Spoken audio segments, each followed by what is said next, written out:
one of the questions I've been getting a lot is, are you here for a good time or a long time? I think both. I think both. A lot of people have been like, is she just here to start your twos and then heading out? Or is she like here? Like, is she like your trainer forever? I'm like, forever. This is such, I'm putting you in a weird position here because like I'm technically your employer. So you're going to be like, yeah, I like you a lot. But I'm like, I feel like we've hit it off so well and I fast. agree. And like, yeah.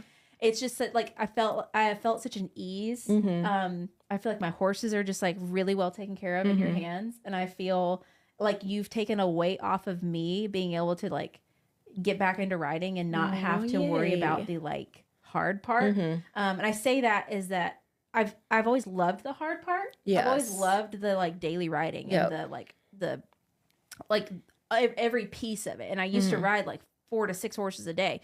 And it just got to where I like had zero time to do that. And so then it was like, if I can't do it fully, I didn't feel like I could really do it at all. Right. Yeah. And so like, I really felt that last year where I'd ride Kennedy and Ethel and I'd feel like I was pretty consistent for like 2 weeks and then I'd have to leave. And then I'd get back and, when a horse is coming back into work and they're not like steady Eddie, 2 weeks off after only being on 2 weeks, you're back to like, it's rough. Ground zero. And so that's what I felt like I just kept going back and forth in between last year. And so being able to hop on when I have time and, have someone there to say, hey, do this or that and get me back into things without it being so stressful, like, and feeling like I'm there on my own.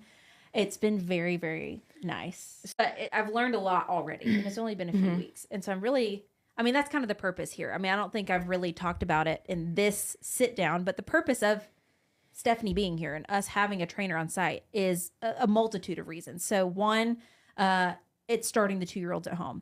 And that just gives me that much more control. Not that I'm trying to like micromanage, but in the past you send them off and sure, I send them to people that I trust, but as they're growing still, I like to be able to see, okay, do we need to do anything different with their feet? Do we need to change their feed? Do we need to give them time off? Do we need to do this and that? Yeah. Because as they're growing, those situations or those decisions have to be made. And so I want to be the one kind of like in on the decision making more so rather than just like sending them off and letting someone do that all for me. And I like the fact that we can make really tailored decisions based on the horse itself.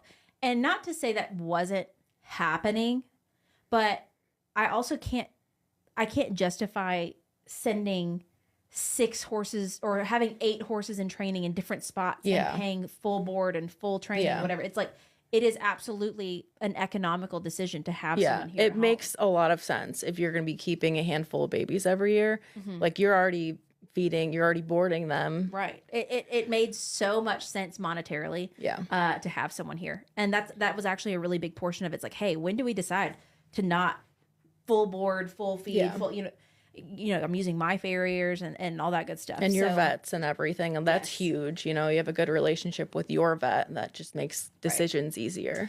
Speaking of breeding, because you have this one mare that you're breeding and, you're hoping to keep a baby. What is kind of your background in breeding? Because I know you've worked and foaled out quite a few, which is amazing because it's come in handy this year a couple of times where, not to bring up sad situations, but like when Charlotte had her baby and I'm having to rush it to the vet, like I was so grateful that I was able to be like, do you have Charlotte? Okay, good. And like head out, that was just such a godsend that there was someone there that like had the situation at home handled so then I could go to the vet with this baby. So give us a little update, So give us a little background on your breeding. Well, I feel like I've worked for I've worked for people throughout the years and just always kind of been around it. I feel like I've had a handful of foals every year.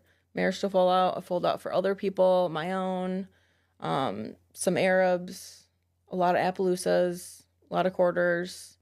Any thoroughbreds when you were doing the race? No, actually no thoroughbreds. I was around lots of young, but I was never like, you're foaling this out. Yeah. I gotcha. So when did you kind of get into that side of things where you're like training, but also foaling out for people? And probably like within the last like 8 years, I would say. It kind of like happened together. Breeding has always been like something I've been really interested in since I was young, and I've always like wanted to breed my own and stuff like that. So it's just kind of like a little passion. So much of training is just like consistency. And like if you look at like why a lot of people send their horses to trainers, it's just because they don't have the time to do it every day. It's not that they couldn't do it themselves. They just don't have the time to commit to it. So and I've learned so much. So I look forward to sharing more of like the 2-year-old, you know, journeys and starting them and putting their first rides on. But watching the things that she does with the 2-year-olds prior to riding definitely made me realize when I was starting horses myself, the holes that they probably have from me starting them. Because I'm like, I didn't do that.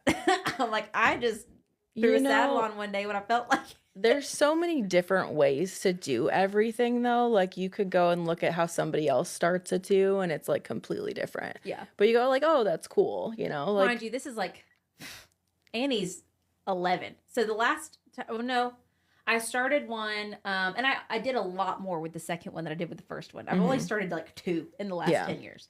I did a little bit more when I was a teenager. But when I was starting Stevie, which was in 2022, so I mean, what that long ago? I did a lot of groundwork with her, but I feel like I got lucky with those 2. It was Annie and Stevie. They just were kind of born broke. Yes. Like when I put a saddle on them, they were just like, okay. Those ones are so nice. They're so easy because you can just like saddle them a couple times and jump on and go. And that's what I did. And so I think that just kind of made me feel like I was a little better than I actually was.